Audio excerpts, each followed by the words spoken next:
आज के दिन की मुनासबत से, क्योंकि पूरी दुनिया में दिमाग का आलमी दिन मनाया जा रहा है, जिस तरह से आपने बताया इसका स्लोगन तमाम एजेस के लिए जो इसके मसाइल हैं किस तरह से उनको काउंटर किया जाए, लेकिन पाकिस्तान का अलमिया तो यह है कि आपने बताया कि पूरी 25 करोड़ से ज़्यादा आबादी के लिए 450 के लगभग डॉक्टर्स अवेलेबल हैं जी, न्यूरोफिजिशियंस। तो किस तरह से केटर करते हैं, किस तरह से इस चैलेंज को पूरा करते हैं हम?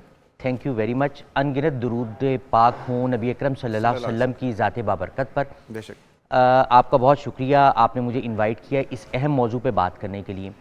देखिए, वर्ल्ड ब्रेन डे बेसिकली क्या है? World brain day world federation of neurology 22 जुलाई को हर साल मनाती है और हर साल इसका एक पर्टिकुलर पेकुलियर थीम होता है, जिसका मकसद ये होता है कि ब्रेन डिजीज़ के हवाले से पब्लिक अवेयरनेस क्रिएट की जाए, पब्लिक को एजुकेट किया जाए कि वो बीमारियां किस हद तक काबिल इलाज हैं और किस हद तक काबिल बचाव हैं। देखिए, एक मैग्नीट्यूड ऑफ द प्रॉब्लम को जब तक हम जानेंगे नहीं तो हम उससे बचने की कोई सही कोशिश नहीं करेंगे। आप हैरान होंगे, जो दिमागी बीमारियां हैं, ये न्यूरो की बीमारियां हैं, वो दुनिया में अमवात की सबसे बड़ी वजह है। अच्छा। दुनिया में अमवात की सबसे बड़ी वजह दिमाग की बीमारियां या न्यूरो की बीमारियां हैं। और अगर हम माजूरी की बात करें कि बीमारी के साथ, एक तो ये ना कि बीमार हुआ और खुदा न खास्ता वो मौत के घाट उतर गया, एक ये है कि बीमार हुआ और परमानेंट माजूर हो गया। तो ये दिमाग की बीमारियां माजूरी की भी सबसे बड़ी वजह है। ठीक है, सबसे बड़ी वजह है। मैं इसकी एक छोटी सी एग्जांपल आपको देता हूँ। फालिज जो दिमाग की सबसे बड़ी कॉमन बीमारी है, जिसमें अचानक से दिमाग की शरेयान बंद हो जाती है और उसमें क्लॉट आ जाता है, ये दिमाग की शरेयान फट जाती है और उससे खून रिसना शुरू हो जाता है। हर साल 16 मिलियन लोग, 1 करोड़ 60 लाख लोग हर साल फालिज का शिकार होते हैं। हर साल। अच्छा।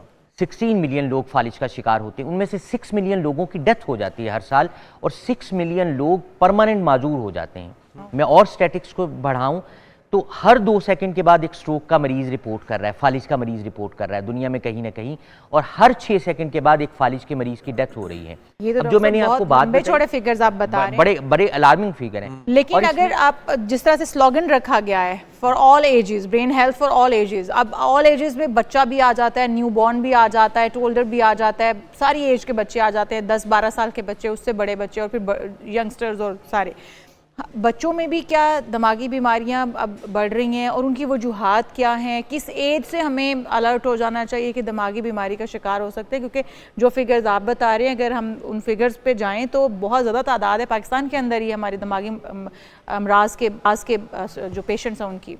अच्छा, उसमें जो मैं बात कर रहा था कि स्ट्रोक 90, अभी इतना स्टैटिस्टिक्स बताने के बाद, इतने आदाद शुमार मेरे बताने के बाद, मैं आपको एक होपफुल बात ये बताता हूँ कि 90% केसेस में स्ट्रोक काबिल इलाज भी है और काबिल बचाव भी है।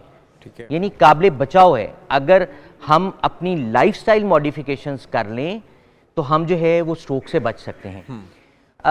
ये न्यूरो की बीमारियाँ, ये तो मैंने एक एग्जाम्पल आपको बताई। न्यूरो की बीमारियाँ हर एज ग्रुप में अफेक्ट कर रही होती हैं। अगर हम इन्हें 5 टीयर्स में डिवाइड कर लें, जब शादी होती है और एक मर्द और एक खातून अपने मैरिड लाइफ गुजार रहे होते हैं और अभी उन्होंने कंसीव नहीं किया होता, उस वक्त जो उनकी आदत हैं, जो आपके उठने, बैठने, जागने, सोने की, आपकी लाइफस्टाइल, ग़िज़ा की जो आदत हैं, बैलेंस डाइट की जो आदत हैं, आपके सोने जागने की जो आदत हैं, आपकी सेडेंटरी लाइफस्टाइल, आप बहुत सहल पसंद हैं, ये सारी की सारी आदत आपकी आने वाली नस्ल को इफ़ेक्ट कर रही होती। तो अगर हम काम शुरू करें तो यहाँ से एक बुनियादी चंक शुरू हो जाता है कि हमारी वो नस्ल जो अभी साहिब औलाद नहीं हुई, वो अपने आने वाली नस्ल की ब्रेन डेवलपमेंट और ब्रेन ग्रोथ और ब्रेन हेल्थ को कैसे इंश्योर कर सकती है, वो बैलेंस डाइट के साथ कर सकती है। अगर हमारी आदत, अगर एक बाप जो है वो खुद स्मोकिंग करता है, वालदा स्मोकिंग करती हैं, तो वो किसी तौर पर वो ऑब्वियसली वो आदत जो है वो आपकी अपनी फैमिली में, आपके बच्चों में भी, आने वाली नस्ल में भी ट्रांसफ़र होगी। फिर जब आप कंसीव कर जाते हैं तो जैसे कहते हैं माँ की सेहत, माँ सेहतमंद तो बच्चा सेहतमंद, ऐसे ही अगर माँ दिमागी तौर पे सेहतमंद होगी तो बच्चा दिमागी तौर पे सेहतमंद होगा। माँ ने वैक्सीनेशन करवाई प्रेगनेंसी के दौरान या नहीं करवाई, माँ रेगुलर चेकअप करवाती रही प्रेगनेंसी के दौरान या नहीं करवाती रही, माँ हमल के दौरान प्रेगनेंसी के दौरान बहुत ज़्यादा चिड़चिड़ी तो नहीं रही। अगर बहुत ज़्यादा ये देखा गया कि जो माएँ प्रेगनेंसी के दौरान बहुत ज़्यादा स्ट्रेसफुल होती हैं, बहुत ज़्यादा चिड़चिड़ी होती हैं, उन्हें मुख्तलिफ़ किस्म के न्यूरो के प्रॉब्लम्स होते हैं, या वो अपनी बैलेंस डाइट नहीं ले रही होती, बहुत ज़्यादा जंक फूड खा रही होती हैं, फ्रूट्स वेजिटेबल्स का इस्तेमाल बहुत ज़्यादा नहीं कर रही होती, सैलड्स का इस्तेमाल नहीं कर रही होती, तो वो उस बच्चे को जो अभी उस दुनिया में आया नहीं होता, उस बच्चे की ब्रेन डेवलपमेंट को इफेक्ट कर रही होती। तो एक कैटेगरी तो ये हो गई कि आपका जो बाय बर्थ बच्चे को किसी दिमागी बीमारी से बचाने के लिए हो सकता है। दीगर जो कैटेगरीज हैं उसमें चोट लगना भी है, कुछ सदमा भी है, उम्र के साथ साथ आपकी यादाश्त कमज़ोर हो जाती है, बुजुर्गी में आके ये फैक्टर्स भी हैं, कुछ आपने सडनली कर दिया, जिस तरह हम देखते हैं ब्रेन हेमरेज वगैरह, या कोई ऐसा सदमा लगा है, या आप नहा के आए हैं, या कोई इस तरह की कोई चीज़, तो ये सारे जो फैक्टर्स हैं ये किस कैटेगरी में आएंगे? ये अब मैं वही बात कर रहा था कि प्रेगनेंसी से पहले, फिर प्रेगनेंसी में, फिर ये टॉडलर बच्चे, ये बच्चे जो कम उम्र बच्चे हैं और बलूगत की तरफ बढ़ रहे हैं, उनके जो अर्ली लाइफ के एक्सपीरियंसेस हैं जी, वो उनकी पढ़ाई को इफ़ेक्ट कर रहे हैं, उनकी तालीम को इफ़ेक्ट कर रहे हैं, उनकी जहनी नशोनुमा को इफ़ेक्ट कर रहे हैं। हमारा मुआशरा और हमारा घर कितना सेफ है फॉर किड्स?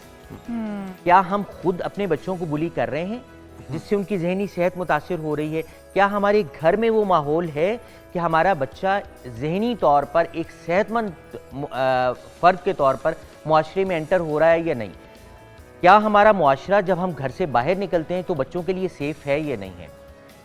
वैक्सीन बच्चों में जो की जाती है वो वैक्सीन खुद इटसेल्फ, जैसे मैं मीज़ल्स की वैक्सीन की बात करूँ, ये मीज़ल्स काबिले इलाज है। ये वैक्सीन जो बच्चे नहीं कराते उनको लेटर इन लाइफ एक बहुत ऐसी बीमारी। अच्छा, ये मीजल किसके लिए, सॉरी आपको काट, खसरा की वैक्सीन, खसरा जो है ये लगवानी जरूरी होती है? ये तो न्यूबॉर्न के लिए, ये बच्चों जो पहले बच्चों को स्टार्ट में लग जाए, उसकी बात कर रहे हैं।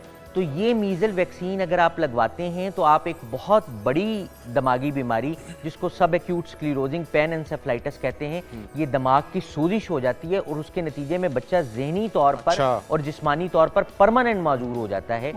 इसकी एक बहुत बड़ी और प्राइमरी प्रिवेंशन वो मीज़ल्स की वैक्सीन। बिल्कुल सही है। तो ये आपने बड़ी अच्छी इन्फॉर्मेशन दी है पेरेंट्स के लिए कि न्यूबॉर्न के लिए सारे कोर्स करवाना वैक्सीनेशन का ये कितना करवाना बहुत ज़रूरी है। अच्छा, फिर उसके बाद वो बच्चे जो अब एडल्ट एज ग्रुप में दाखिल हो गए, टीन एज ग्रुप में दाखिल हो गए, उनके उठने जागने की क्या रूटीन है? वो जंक फूड का ज़्यादा इस्तेमाल करते हैं, सेहतमंद ग़िज़ा ज़्यादा इस्तेमाल करते हैं, ये जंक फूड ज़्यादा इस्तेमाल करते हैं, सेडेंटरी लाइफस्टाइल, स्क्रीन टाइम, ये सारी चीज़ें जो हैं वो बच्चे की ब्रेन हेल्थ को इफ़ेक्ट कर रही है। तो आपने अक्सर देखा होगा जो बच्चे बहुत ज़्यादा स्क्रीन टाइम जिनका बहुत ज़्यादा होता है, वो बच्चे फिर अपनी पढ़ाई में बहुत अच्छे नहीं रहते, उनकी कंसंट्रेशन जंप करती रहती है एक जगह से दूसरी जगह, और जब पढ़ाई का वक्त आता है तो वो बहुत ज़्यादा अच्छा आउटपुट नहीं दे पाते। ये ऐसे भी बहुत सारे बच्चे हैं जो बहुत अच्छे टॉपर और बहुत इंटेलिजेंट होते हैं, लेकिन वो सिर्फ स्क्रीन टाइम ज़्यादा होने की वजह से वो उनकी कंसंट्रेशन के प्रॉब्लम्स आने। अच्छा, जो ये स्क्रीन टाइम या बच्चों के उठने सोने की आदत को लेकर या फिर उनके जो खाने पीने की हैबिट्स हैं उनको लेकर जो दिमागी बीमारियां हो सकती हैं, उनमें कौन कौन सी आती हैं और क्या वो काबिल इलाज हैं? सबसे बड़ी बात तो मैंने आपको बताई, सबसे बड़ी बात तो आपको मैंने स्ट्रोक की बताई, फालिज की बताई। ये बच्चों में भी आता है? जी, स्ट्रोक या फालिज एक बच्चा जो अभी पैदा हुआ है उसकी पैदाइश के आधे घंटे से लेकर, यानी पैदाइश के पहले दिन से लेकर एक 80-90 साल के बाबा जी को किसी भी वक्त हो सकता है, यानी कोई भी शख्स इससे इम्यून नहीं है।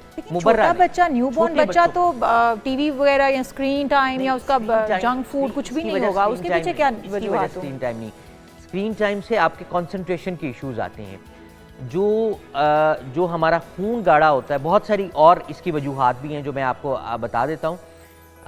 अगर आपको शुगर है, मैं सारी एज ग्रुप में आपको रिस्क फैक्टर बता देता हूँ। अगर आपको शुगर है और आपकी शुगर कंट्रोल नहीं रहती, आपको बुलंद फशारे खून या हाइपरटेंशन का प्रॉब्लम है और आपका ब्लड प्रेशर कंट्रोल नहीं रहता, आप स्मोकिंग करते हैं, खुदा ना खास्ता आप कोई और नशा करते हैं, खुदा ना खास्ता आपके दिल के पट्टे कमज़ोर हैं, दिल के वेल्व्स कमज़ोर हैं, दिल की धड़कन बेतरतीब होती है, या खुदा ना खास्ता आपको हार्ट अटैक हुआ है और आप उसकी अद्वियात रेगुलर नहीं ले रहे, आपकी लाइफस्टाइल बहुत सहल पसंद लाइफस्टाइल है, आप रोज़ाना वॉक नहीं करते, आप जंक फूड का इस्तेमाल बहुत ज़्यादा करते हैं और आप खुदा ना खास्ता फ्रूट्स और वेजिटेबल्स का इस्तेमाल आपका बहुत कम है, तो आपको आम लोगों की निस्बत फालिज होने का खदशा ज़्यादा बहुत ज़्यादा है, बहुत ज़्यादा है।